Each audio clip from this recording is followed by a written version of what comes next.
for northwestern Grady County in central Oklahoma, northeastern Caddo County in southwestern Oklahoma, southeastern Canadian County in central Oklahoma, until 7:30 p.m. Central Daylight Time. At 6:43 p.m. Central Daylight Time, a severe thunderstorm was located near Kogar, moving northeast at 30 miles an hour. Expected hazards include golf ball-size hail and 60 miles an hour wind gusts. This is a radar-indicated threat. The following impacts are expected: people and animals outdoors will be injured. Expect hail damage to roofs, siding, windows, and vehicles.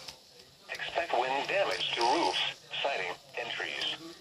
Locations impacted include northwestern Oklahoma City, El Reno, Yukon, Mustang, Piedmont, Union City, Minko, Kogar, Cedar Lake, and Richland. This includes Interstate 40 between mile markers 117 and 141. Remain alert for a possible tornado. Tornadoes can develop quickly from severe thunderstorms. For your protection, move to an interior room on the lowest floor of a building.